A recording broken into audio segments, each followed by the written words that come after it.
I'll kick off with Brigadier Anil Gupta, someone who I speak with very frequently in the national media. Indian terrain and operations including Nagaland, Mizoram and Assam insurgencies, apart from being a prolific writer on security. Sindoor in giving us the right context of the information that was coming in. Colonel Ajay Raina is a decorated Indian Army veteran recognized for his scholarly and literary contributions. Colonel Raina has penned around 20 for Kashmir. His writings often aim to dispel, and this is the critical part of his work, his writings often aim to dispel myths and false narratives surrounding the Kashmir region.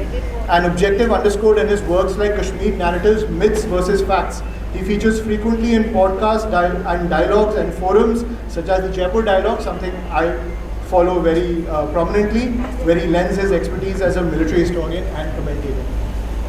Then there is Zorawar Singh Jamwal. Zorawar Singh Jamwal related to addressing local socio-political challenges in the Jammu region. In his role, he consistently engages with the government and public to advocate for urgent social causes, particularly those impacting youth welfare. Zorawar Singh Jamwal is a vocal proponent of tough action on drug trafficking, emphasizing the devastating impact of narcotics on Jammu's youth and urging legislative unanimity and stronger law enforcement as well as rehabilitation measures.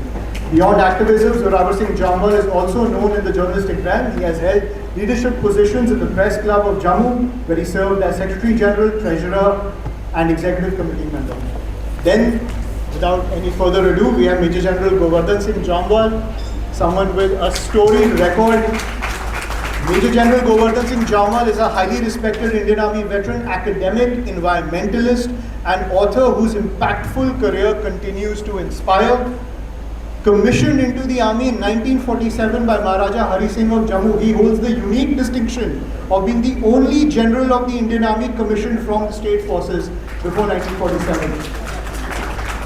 During the 1965 Khem-Karan War, he commanded the 9 Jack Rifles, playing a pivotal role in combat operations. He has served as military secretary to the President of India and pioneered the world's first ecological battalions, integrating environmental stewardship into military ethos. As a scholar and advocate for strategic awareness, he played a foundational role in setting up the Department of Strategic Studies at the University of Jammu, aiming to document and present the nuanced history of Jammu and Kashmir. Beyond his military service, as you said on the very onset, I little disagree with it कि डोगरा ही डोगरे के against है. There can be certain vested elements जिसके कारण ये एक धुंधली सी picture दिखती है कि जब डोगरियात की बात आती है तो शायद डोगरा ही डोगरे के साथ लड़ता है. ये नहीं पूरा सत्य. और मैं ये कहूँगा कि Dogras have not lost even a single movement. They have won all the movements hand down and they have scored splendid victories. और जब मैं इस बात की बात करता हूँ तो ये मैं अपनी मनगढ़ंत बात नहीं करता हूँ. इतिहास में ये लिखा है. विडंबना ये है हम इतिहास पढ़ते कम हैं. अगर डोगरा इतिहास की बात करूं, one of the glorious history is of Dogras, जो आपको पूरे वर्ल्ड में नहीं मिलेगी. अगर इस पे चर्चा करनी होगी तो सर्वप्रथम परम आदरणीय हमारे मेजर जनरल गोवर्धन सिंह जम्वाल साहब, जो आज 98 वर्ष पूरे किए हैं. ऐसे ही एक living legend colonel शारक Dev Singh ji, पिछले हफ्ते उन्होंने 100 साल पूरे किए हैं, जिनको द ग्रेट वॉरियर ऑफ योजिला कहा गया, जिन्होंने उस समय टैंक वहां पहुंचाए और हमारे जम्मू कश्मीर को सेव किया था. ये डोगराज में ही पाए जाएंगे. और मैं ये कहूँगा कि डोगराज ने वो लड़ाइयाँ लड़ी हैं जो कश्मीरी हुक्मरान सोच भी नहीं सकता. ये फैक्ट है. मैं अपने से नहीं बोल रहा हूँ. मैं ये कहूँगा फ़र्क इतना है कि 1947 से पहले भी डोगरा का एक स्वर्णिम इतिहास रहा और 1947 से उससे भी ग्लोरियस इतिहास टिल डेट है. समझने की ज़रूरत है. 1947 से पहले अगर हम महाराजा गुलाब सिंह जी से ही शुरू करें, ज़्यादा पीछे ना जाएं, वो अपने आप में ही इतने विजनरी थे.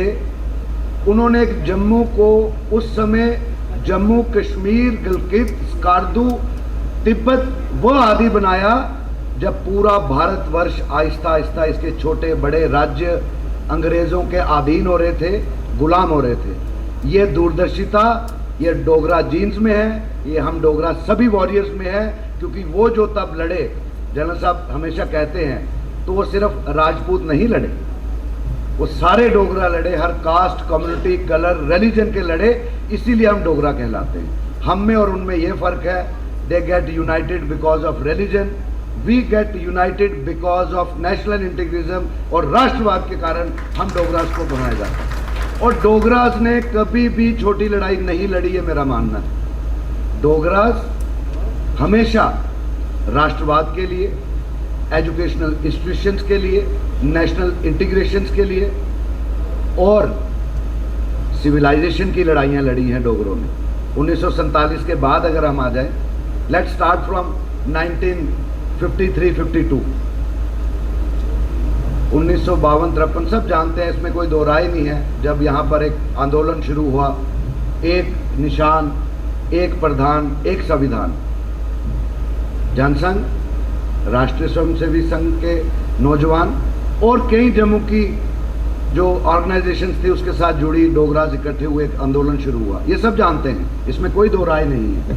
लेकिन उसके चंद हफ्ते पहले भी एक आंदोलन शुरू हुआ था प्रिंसेस ऑफ वेल्स कॉलेज, जिसको आज GGM साइंस कॉलेज कहते हैं। वहाँ पे तब वजीर आजम शेख मोहम्मद अब्दुल्ला घोषित हो चुके थे। उनका एक कार्यक्रम था साइंस कॉलेज में, वो चाहते थे हमारे तिरंगे के साथ उनकी पार्टी का झंडा भी वहाँ लगे। उसका विरोध सबसे पहले जम्मू के स्टूडेंट्स ने, यानी कि हम सब भी, आप सब भी एक वक्त में स्टूडेंट्स रहे हैं, उस समय जम्मू के स्टूडेंट्स ने उसको टूथ एंड नेल अपोज किया था और एक आंदोलन खड़ा किया।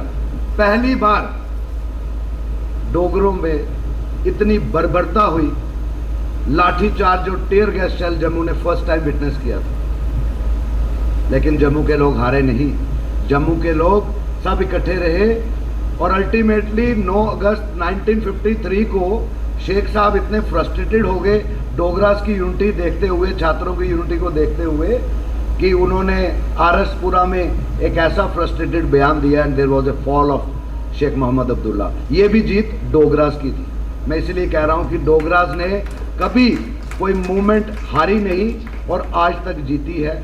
अगर उसके बाद जाए, जम्मू की हर एजिटेशन जम्मू के लोगों ने लड़ी और अपना हक जो है लिया। ये दर्शाता है कि डोगरों में इंटेलिजेंसिया की, डोगरों में बहादुरी की कोई कमी नहीं है।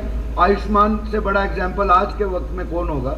ही is also a Dogra, and Dogras का मान नेशनल और इंटरनेशनल लेवल पे जो है वो कर रहा है। ये छोटी बात नहीं है, we should feel proud.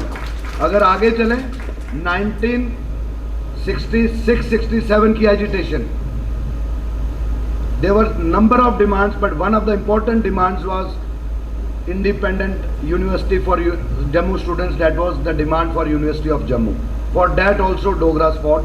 Jammu के स्टूडेंट्स आगे निकले, लेकिन उसके लिए शहादतें दी, जैसे बुजुर्ग देते आए। हमारे 4 नौजवान शहीद हुए, जिनका शहीदों का मुजस्मा साइंस कॉलेज के सामने आप देखते हैं। ये उनकी कुर्बानियाँ थी, वो भी बहुत बड़ी एजुटेशन हुई। तब भी उस समय की सरकारों को अगर घुटने पे किसी ने लाया तो डोगरों ने लाया। उसके बाद में 1979 सरदार वरयाम सिंह जी शहीद हुए पुंछ में। किसके लिए हुए? पूरा जम्मू इकट्ठा हुआ एक बार फिर।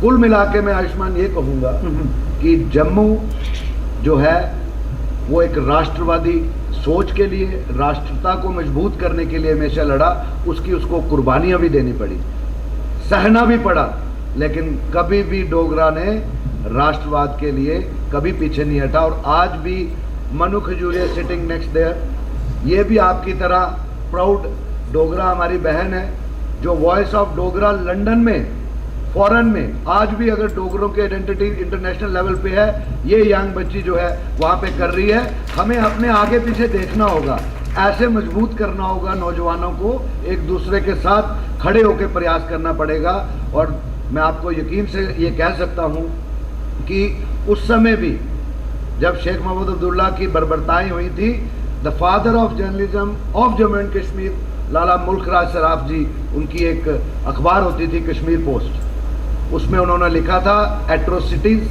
On students a good omen. छात्राओं पे अत्याचार बहुत अच्छा शुभ संकेत है। और अगर आप उस कश्मीर पोस्ट के आर्टिकल को पढ़ेंगे आपको नज़र आएगा कि उस समय की जो सरकार थी उसको पिक्चराइज इस तरीके से किया था। अगर आप रीड बिटवीन द लाइंस में जब मैं बात करूं जी, तो कंस की हुकूमत और जम्मू के नौजवानों को उन्होंने ग्वाला बताया था। उनकी अखबारें भी बंद हुई, जम्मू की बोली तब भी बंद नहीं हुई।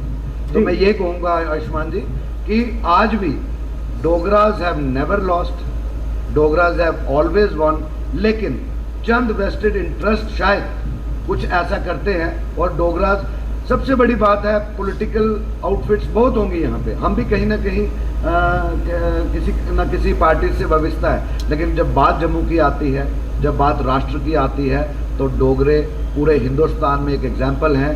ये अपने आप को छोड़ देते हैं, राष्ट्र के लिए जिंदा रहते हैं, राष्ट्र के लिए मरते हैं। जी, thank you. Defending the boundaries of ancient India under the Dogra dynasty, the great stories of valor that emerged post 1947, वो कहानियाँ काफ़ी मिलिट्री पर्सनल के थ्रू मेरे को मिली थी when I first started my research, not the common Dogra, primarily through military personnel. Why has that disconnect been created? Ayushman, with due respect to my co-panelists, despite all that, why are we not being recognized? Why we are always hyphenated with Kashmir? Why we are being looked at with the prism of Kashmir? That is the thing. And for that, we need to analyze as to what has gone wrong. First of all, when we talk of Jammuiyat, it gets confined to Jammu district or areas around it. You see, Jammu as a Dogra state was well defined. Its boundaries were well defined. Its principalities were well defined. But Jammu as a region, after independence or after merger, was never defined. And what was never defined was a Dogra. Who is a Dogra? Most of you must be knowing that in the army, there used to be concession for enrollment and recruitment in the army for the Dogras, which Mufti Muhammad Said, when he became the chief minister the first time, he stopped it. And the logic given was that there is no definition of a Dogra. So how do we give a Dogra certificate? This issue became a very big issue. And when Umar Abdullah was contesting to defeat him, he promised during his election rallies that I'll restore it. And to his credit, the first thing he did when he took an oath was to order a committee, high-powered committee, to revive this Dogra certificate. You all will be surprised. It was revived, but called off within 24 hours. Same Umar Abdullah, whose cabinet approved it, after 24 hours announced that I withdraw this. What was the reason? The reason was that in this bill, Dogra was defined. And Dogra was defined as anybody residing south of Pir Panjal, irrespective of his religion, caste and creed. The Kashmiris couldn't digest it. Shahid Ali Shah Gilani and his party, Hurriyat, they made halla gulla, so much hue and cry, and they had so much of influence that within 24 hours, Umar Abdullah announced that this bill is withdrawn. Look at it. And what was their logic? Sheikh Gilani said, Sheikh Mohammed Gilani said that, what is his name? Gilani Sahab. He said that we enjoy majority and domination over Jammu because we have an identity known as Kashmiri identity. Moment you give them Dogra identity, they will stand up against us, and valor of Dogras, they will not let us survive. So whatever we have gained so far, we will lose if we give them an identity. So ladies and gentlemen, if at all we want to be recognized globally, nationally, and even locally, see, even Jammu people are not very serious about itself. The gathering strength shows here how much we want Jammuiyat. We live in a cocoon. We are very happy with what's happening with us. We are not worried about such. For them, this Dogriyat, Jamiyat is very minor thing, I'm telling you. Talk to a common young man, he's not bothered about it. Because he has been brought up that way. So if we want to bring Jamiyat or Dogriyat, we have to insist on our Dogra culture, Dogra identity, Dogra heritage. And we have to call it Dogriyat, not Jamiyat. I'm not with it. We must call it Dogriyat. Dogron ki. So देखिए, Kashmir was known for Sufism. But what did the people when who came to power, what they did? Kashmiriyat. You don't never heard of Kashmiriyat. They're known for Sufism. But to give it identity, Kashmiriyat. Because they wanted to be unique, different from others. And they wanted to express our identity, the Dogra identity. Our forts, they were left to themselves. Our culture was deliberately led. Our language was, most of you, I don't know, those are my age group, we read only Urdu. Nothing was taught to us. When I went to Sainik school, I was handicapped. I didn't know anything other than Urdu. I didn't know English. I didn't know Hindi. I had to contest there because I didn't know any of these languages. But this is what was given to us. Even Dogri was not very often spoken. Schools, in any case, there was no question of Dogri being taught. We were taught a history book called Hamari Kahani, and Hamari Dunya was our geography book. I don't know how many of you have read those books. And Hamari Kahani never talked of Dogra rulers. Hamari Dunya never talked of Jammu as an empire. It never talked of that. Right. So if we want this, you see what I'll tell you another thing. The people, the party which came to power after 48, they had one slogan, Ek Qaid, Ek Jamaat, Ek Janda. And they ensured that to kill Dogra identity, they started terms which are unnatural. Chenab Valley, Pir Panjal Range, Pir Panjal area. They wanted to divide the Jammu region. Umar Abdullah said in the parliament, what is Jammu? 2.5 districts. So, if we want to be identified, to be recognized as a force to reckon with, as a people belonging to a particular region, which is as good and as bad as Kashmir, we need to revive Dogriyat. Thank you. Right. Thank you, Janul sir. Sorry, Brigadier sir. And I want to take that question to Colonel Raina, because I think we've got suppression of Dogra identity and how certain terms became so mainstream that there was no room for Dogra identity.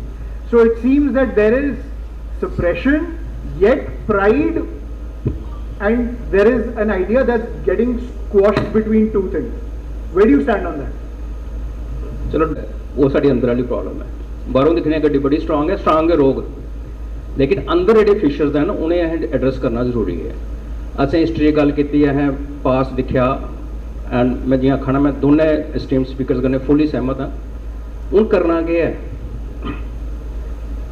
देखो मैं तो डोगरीत कन्नै भी सहमत नहीं.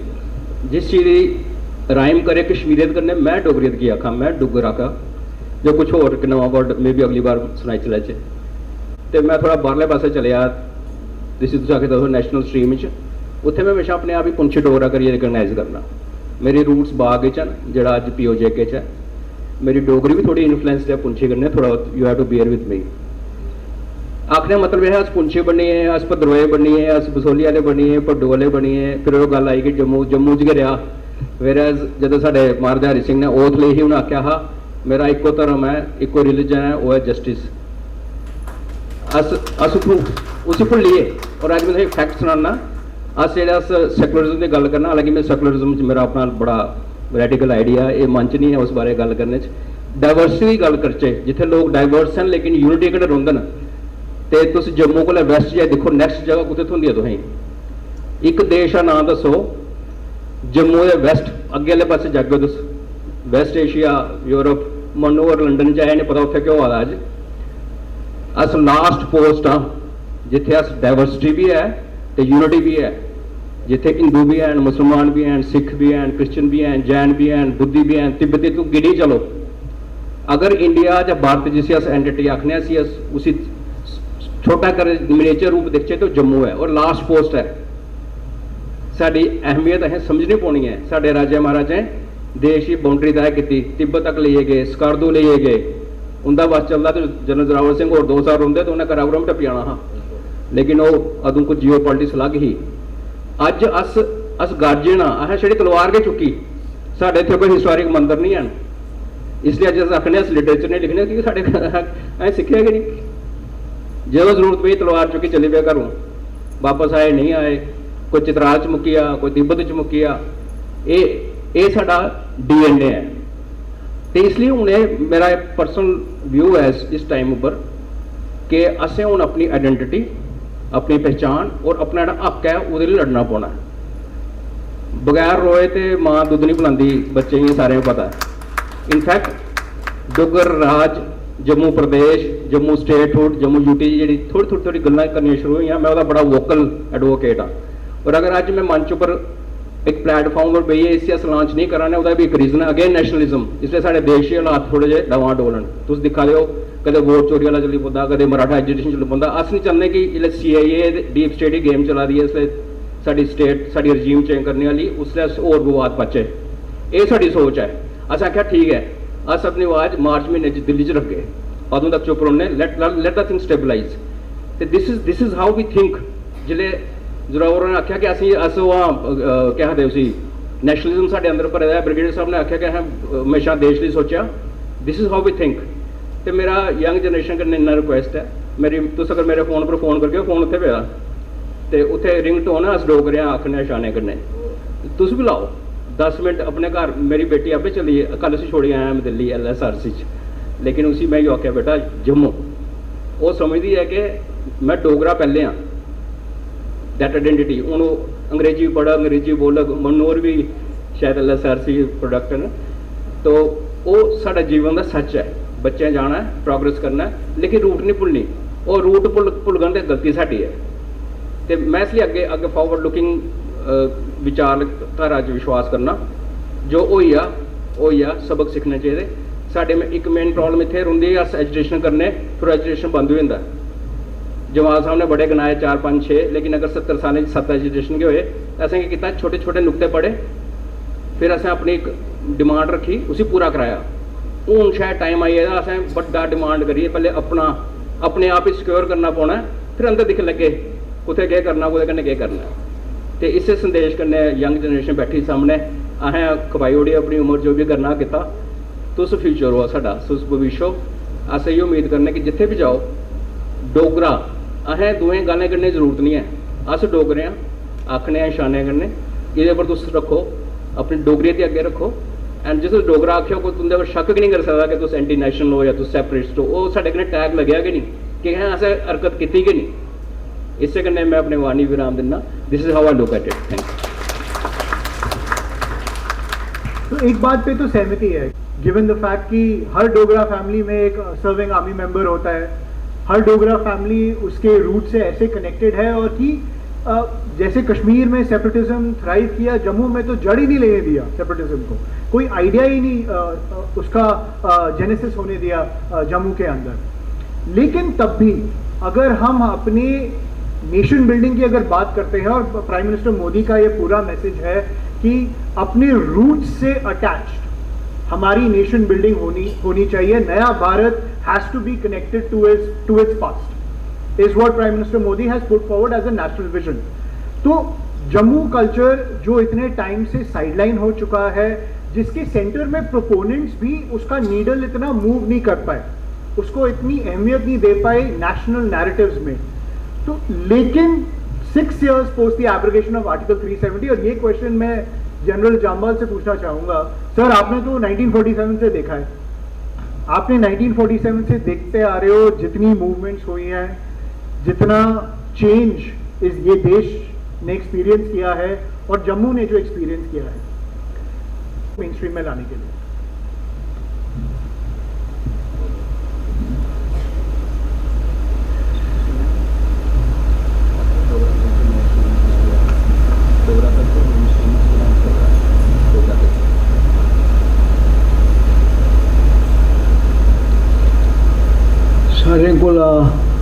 पहले मैं योगी trust की मुबारकबाद देंगे कि वो हर साल कोई ना कोई अच्छा प्रोग्राम साढ़े सामने रख देन, असें मजबूर कर देन सोचने पर कि अस जेड़े इत्थे बैठे दे हां वो डोगरी वास्ते, डोगरी भाशा वास्ते, डोगरी कल्चर वास्ते, हिस्ट्री वास्ते क्या कराने आ।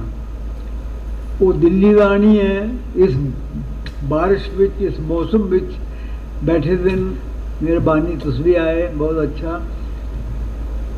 एक चैलेंज है साढ़े वास्ते कि अस सारियां जंगां फतह कर लियां। जोरावर सिंह ने लद्दाख फतह कर लिया, तिब्बत फतह कर ली, मानसरोवर लेक फतह कर ली, 22 रियासतां लद्दाख दियां फतह कीतियां। कल्ला आदमी इत्थों चलिया लद्दाख तो, मैं बहुत स्टडी की 1961 विच पूरी स्टडी की। फिर 22 रियासतां गिलगित बल्तिस्तान दियां फतह कीतियां। गिलगित बल्तिस्तान 22 स्टेट्स, हिमालय के पार। तुसें करगिल की लड़ाई देखी होनी है कुछ लोग, कितनी मुश्किल लड़ाई थी वो, क्योंकि उस वेले टेलीविजन आई दा। पहले जोरावर ने क्या किया तुसें किताबां च भी नहीं पढ़िया, तो उन्हें दिनें कोई फोटोग्राफ भी नहीं होंगे। पर करगिल की लड़ाई से देखिया तुसें भी इंडियन आर्मी कियां लड़ी ही, किन्नी मुश्किल हुई, किन्नियां कैजुअलिटीज दित्तियां से। मैं गया करगिल दिखिया, हिंदुस्तान की 527 डेथ्स हुई हाँ उस लड़ाई उसदे जी सारी JNK स्टेट दी 75 ही। उस दिन आबादी इंडिया की 100 करोड़ ही और जम्मू कश्मीर की आबादी 1 करोड़ थी, लद्दाख शामिल।